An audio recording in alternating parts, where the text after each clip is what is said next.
सबूत लोक कथा। प्राचीन काल में मायापुरी नामक एक नगर व्यापार के लिए बहुत प्रसिद्ध था। दूर दूर से लोग व्यापार के सिलसिले में इस नगर में आया करते थे।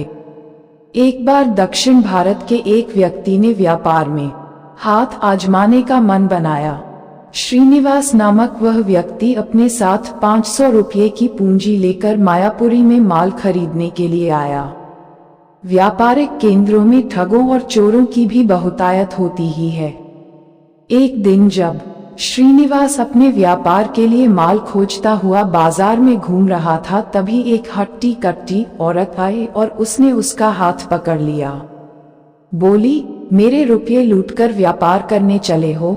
श्रीनिवास ये सुनकर हक्का बक्का रह गया। अपने आप को संभालता हुआ बोला, मैंने तुम्हारा धन कब चुराया?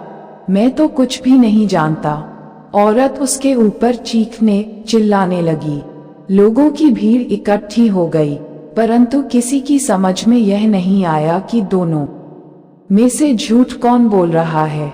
तब एक ने कहा, इस तरह झगड़ा करने से कोई फायदा नहीं, कोतवाल के पास जाओ। औरत ने श्रीनिवास का हाथ कसकर पकड़ लिया और उसे कोतवाल के पास खींचकर ले गई। उसने कोतवाल से कहा, श्रीमान, इस आदमी ने बाजार में जबरदस्ती मुझसे 500 रुपये छीन लिए। मेरे रुपये मुझे दिलवाकर न्याय कीजिए। कोतवाल ने पूछा, क्या कोई सबूत है? इस सवाल पर औरत ने न में सिर हिलाया। कोतवाल ने श्रीनिवास से पूछा, तुम्हें कुछ कहना है?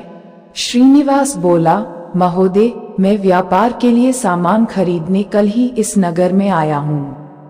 मैं यहाँ किसी को भी नहीं जानता। मेरे पास 500 रुपये हैं, जिसका पता किसी तरह इस औरत ने लगा लिया है, किंतु वे रुपये सचमुच मेरे हैं। कोतवाल को लगा कि औरत सच नहीं बोल रही है। सच का पता लगाने के लिए उसने एक युक्ति सोची।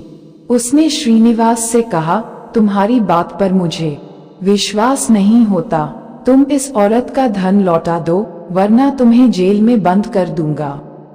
कोई और चारा न देखकर श्रीनिवास ने अपने 500 रुपये उस औरत को दे दिए।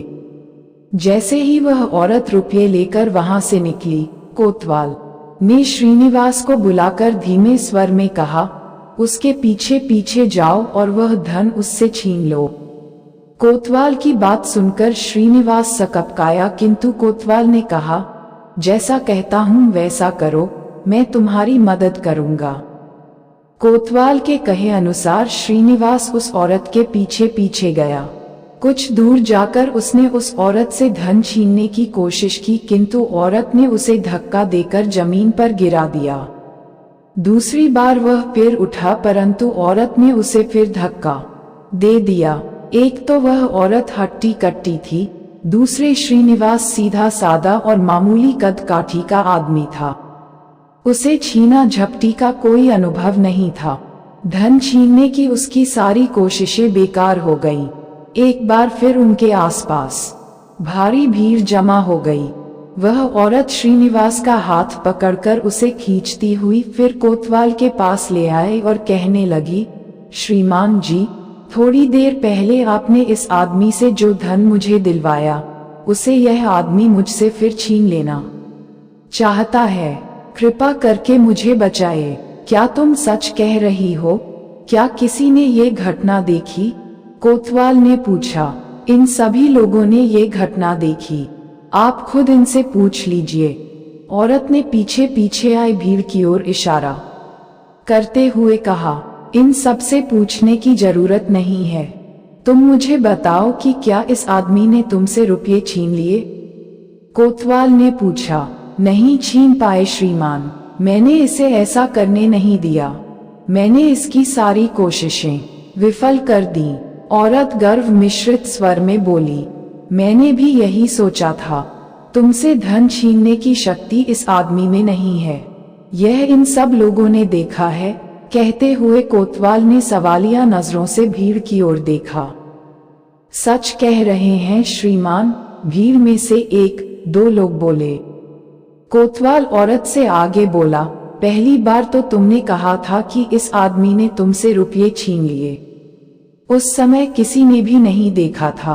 अगर यह आदमी तुमसे धन छीन सकता तो दूसरी बार भी छीन लेता। इसलिए साबित होता है कि वे रुपये इस आदमी के ही हैं। तुरंत वे रुपये इसे लौटा दो। दोबारा अगर किसी को ठगने की कोशिश करोगी तो तुम्हें जेल भिजवा दूंगा।